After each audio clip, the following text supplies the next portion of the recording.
what's beyond it has always fascinated humanity. From ancient times, we have been trying to decipher the mysteries of outer space. Every major culture of the ancient world had its own myths and legends about space. With the coming of modern science, many of these mysteries have been solved. Yet, we have miles to go. Mankind has reached space, but many questions still remain unanswered.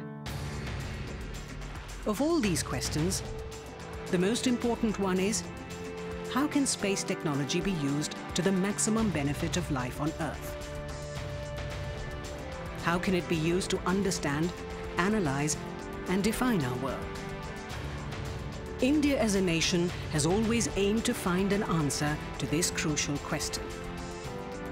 Taking help from the world and growing in strengths and technology, and to finally help the world to build a community of well-meaning space research. The efforts are on.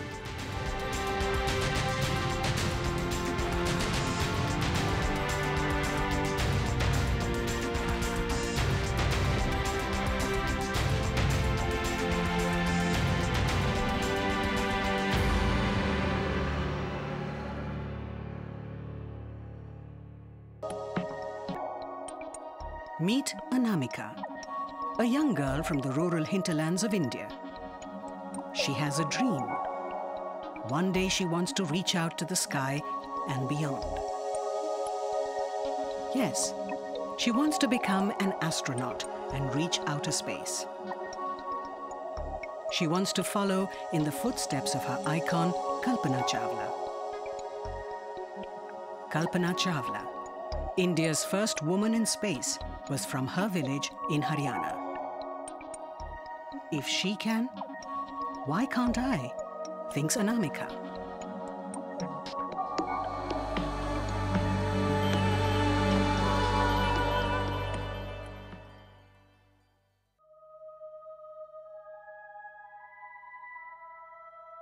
Just a few years back, it seemed so impossible. Even while the developed nations of the world started sending manned spacecrafts to outer space, our nation was still grappling with its colonial past. We were still trying to figure out how to feed our teeming millions.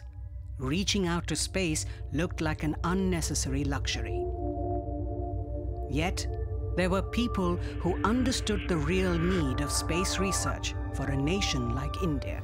This all started with the vision of Dr. Sarabhai, the founding father of ISRO space program. He has envisioned that India should be second to none as far as mastering the high tech in space and applying the benefits of space technology for the development of the common man. We have truly lived up to his expectation, and we have got the Indian remote sensing series of satellites, which is called IRS, and also the INSAT constellation of satellites, which are meant for the communication and TV broadcasting, and a wide variety of applications such as telemedicine, teleeducation, remote sensing applications, water resource management, etc., which is touching the lives of the common man. Space can enable us to reach out, communicate, discover and analyze the mood swings of Mother Earth, and help our people to come out of the vicious circle of poverty. This is the story of perseverance and persuasion. Someone once said that every great journey begins with a single definite step. He was right. Anamika has always been very interested in space. This started when her grandfather told her that her namesake is a small star millions of light years away in some other galaxy. Not just that, he also showed her the star.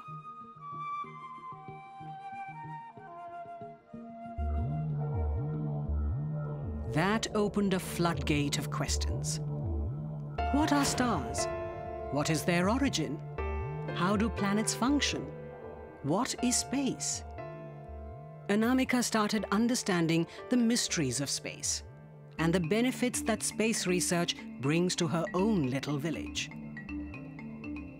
Even a few years back, the village seemed so cut off from the rest of the nation. But today, that's no more the case. Space has reached her village. Farmers listen to weather news. Village women watch the cable TV through dish antennas. People call up faraway lands to speak to their near and dear ones. Young students connect to the internet for education and examination results.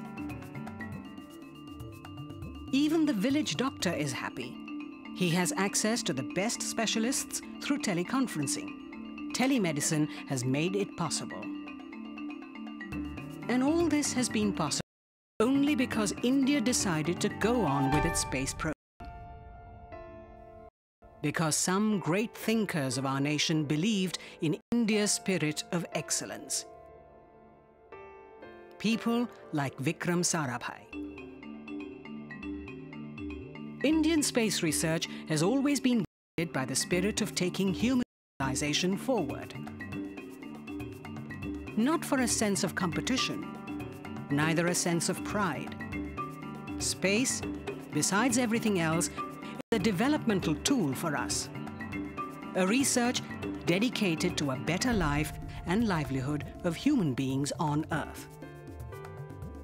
Development to bridge the divide between the haves and the have-nots has always been the core sense of inspiration of India's space research program, and the spirit of sharing.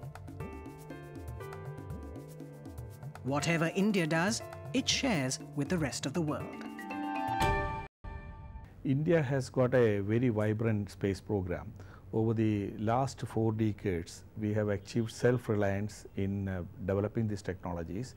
We have our own capability to build the satellites, launch them with the rocket systems what we have, and provide application programs based on the space technology. Ever since Sunita Williams went to space, Anamika has been longingly following her expedition. Not just because she is of an Indian origin, but also because she reminds her of Kalpana Chawla. She still remembers how students of her school prayed for the safe return of Sunita as her spacecraft developed a snag. The village had already lost their icon Kalpana. Now they didn't want to lose Sunita. She remembers how the entire village celebrated when Sunita returned to her home in the US safely. Anamika is happy. She has come to know that India is now ready to send manned missions to space. The efforts have already begun, and it's just a matter of time now. But Anamika also knows this didn't happen in a day. Visionaries like Vikram Sarabhai inspired a whole lot of chain reactions. Many more brave hearts who believed in his dream followed. After all, this required the best of brains that India had to offer. India's first sounding rocket went to space in 1962. Although the seeds were sown much earlier, the real impetus of Indian space research started in 1972. To start with, the government of India set up the Space Commission and then the Department of Space. With time, the department spread its wings far and wide and started serving the nation through its organizations located across India.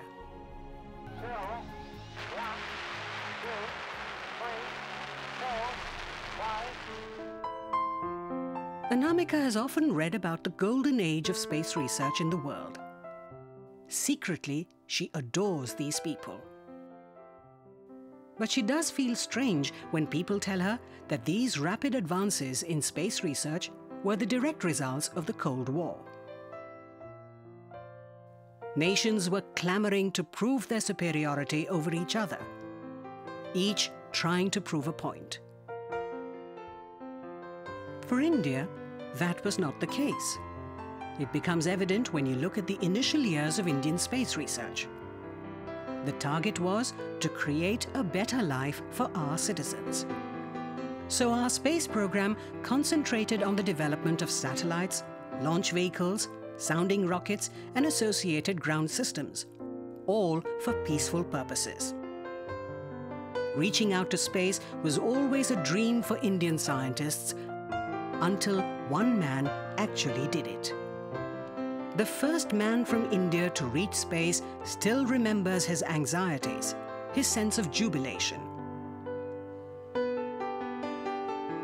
Well, as far the early experience was, I recall that in 1982, the Indian Air Force was asked whether they would be keen to take part in a project where it was required to send up an Indian into space in response to an invitation made by the then Soviet Union. And quite naturally, the Indian Air Force jumped at that offer. And there was a list of candidates, all volunteers, drawn up from the fighter stream of the Indian Air Force. And they decided that they would need a test pilot because the time available for training was a bit less. So quite a few of us then went through medical examinations, and that's how the selection was made. After mapping the psychological profile, doing a whole lot of medical tests, and that's how we got selected, both Ravish Malhotra and myself. Today, Anamika knows the need for space research. She looks at its reflection in everything around her. At the experimental phase, India's space research was cautious, but definite. They knew what they wanted. Satellite Instructional Television Experiment, SITE, Satellite Telecommunication Experiment, STEP, Remote Sensing Application Projects, satellites in the orbit like Aryabhatta, Bhaskara, Rohini and Apple, launch vehicles like SLV-3 and ASLV. The SRE-1 capsule was launched on the 10th of January 2007 and was recovered successfully on the 22nd of January 2007. This mission added another feather to ISRO's cap as it demonstrated the capability to recover an orbiting space capsule. The jewel in the crown came with INSAT, telecommunication, television broadcasting, meteorology, and disaster warning. Everything together, yet everything in a class of its own. The latest INSAT series includes new features like Ku band transponders and mobile satellite services transponders. Today we have joined a select premier space club of 6 nations with our successful satellite launching services. A process that reached maturity with the PSLV mission got further consolidated by the GSLV mission. The program had a shortest possible life as far as the space is concerned, and within this short period we have developed our own constellation of satellites, and we have got the PSLV and GSLV launches. In fact, the year 2007 has really seen major missions such as INSAT. It's a very powerful satellite meant for DTH application. This is operationalized. The other category is the IRS group of satellites, or the Indian Remote Sensing Satellites. These are used for resource monitoring and management. The IRS satellites are crucial to India's agro-economic development. India is the only country to have its own remote sensing satellites, which is an achievement in itself. Furthermore, the remote sensing satellites, launched in 1988 and 1991, have started transforming the natural resource management system of the country.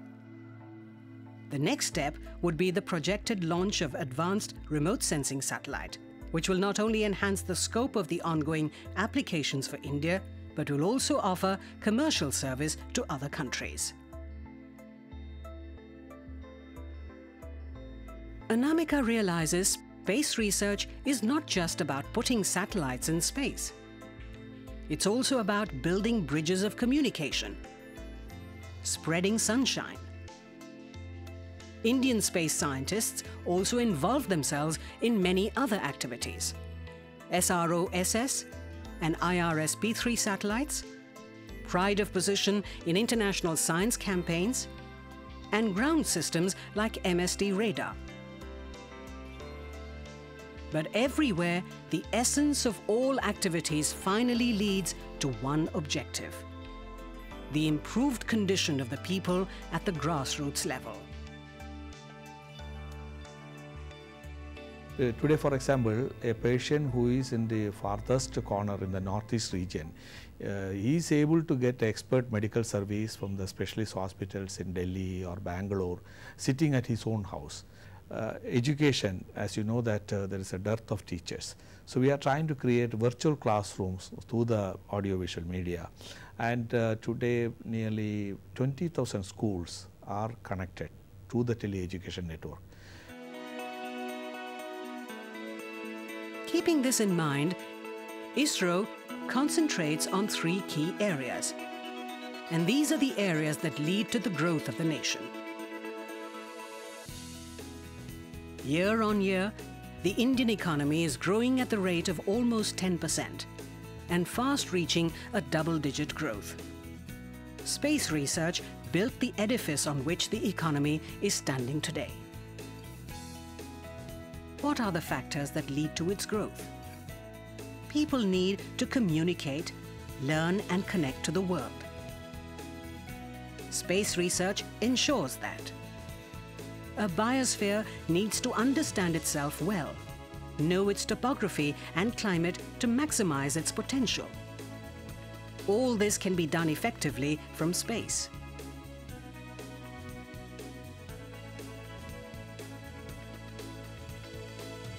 ISRO also involves itself with many collaborative projects with other nations.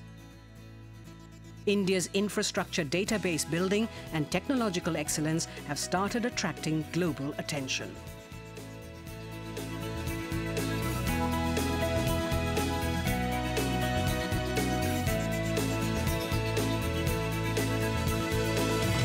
We are working towards entering the space business, the launching of the satellite for others, building satellite for others, making available our remote sensing images for the other countries. These are some of the thrust areas we are working on, and already we have made a good impact as far as sales of remote sensing images are concerned.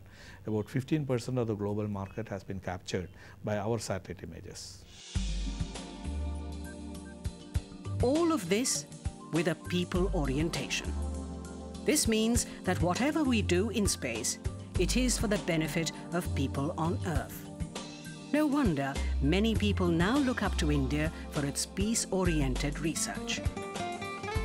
Research, development and execution of space systems of and from India. ISRO's cooperative arrangements cover several countries and space agencies.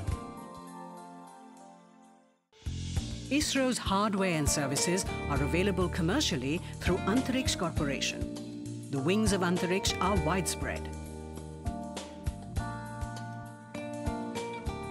This is the commercial arm of Indian Space Research Organization. Our main mission is to generate commercial gains out of the developments in Indian space program. The USP of Antariksh is the excellent track record that is generated in India in terms of building state-of-the-art satellites, launch services on a very competitive cost basis. Antariksh also has a proficient network of ground systems with a vast array of testing and lab services. Antariksh is confident enough to provide mission support to critical space missions, and also has a separate wing to coordinate and provide training, consultancy and allied services.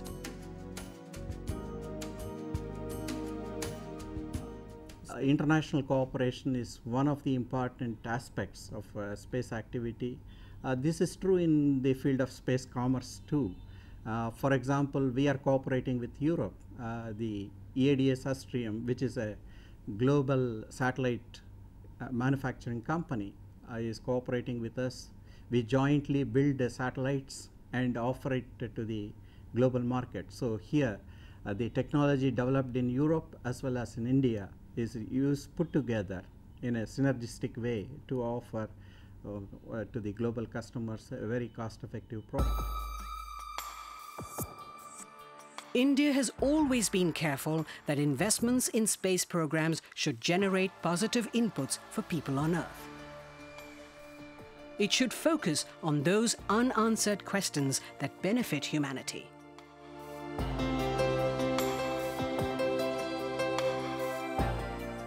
One best example of this could be India's unmanned mission to the moon, where the basic purpose is to explore the mineral content of the moon.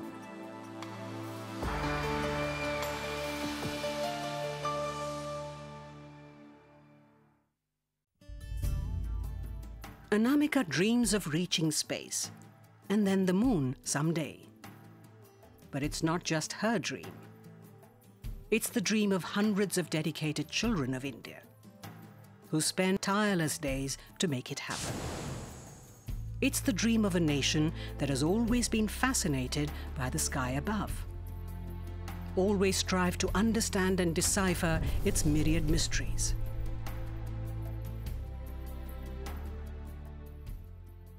I think we do need to invest in the future, just as we have done in Antarctica up till now. And the reason being that the future for mankind does lie in space.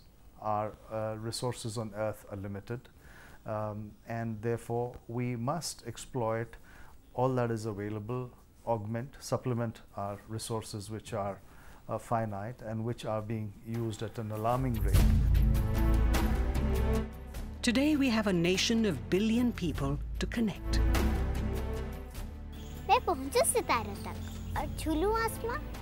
We have a mission to fulfill, to use space technology to ensure a better life for the generations to come.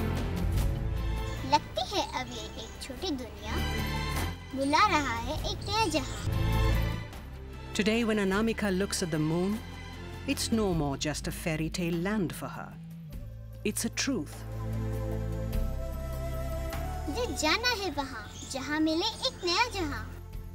A series of unanswered questions. And she knows that she will find answers to at least some of them someday.